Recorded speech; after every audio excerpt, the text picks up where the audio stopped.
Hey, hello guys, it's How to Text Simplified back again with another easy tutorial, and today I'm going to show you how to change the language in Etsy. So every base language, the language of the titles and the language of the website or application itself. It's a very easy process, so let's get straight into it. The first thing that you want to do is open up your preferred browser or your preferred application for Etsy. Now from there you sign into your official account and you go to the top right corner where the flag appears, right besides the sign in tab.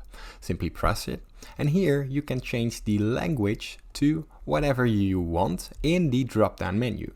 Now let's say I want to change it to Dutch. I simply press this language. If I want to change it back, or if I want to save it, for example, simply press save, and as you can see, it has been saved. Now you can easily change it back to the same method. Simply press English, press OK, and that's it. Now if you can't find the language settings, simply scroll all the way down till the button left of your screen, and there's also the selection method.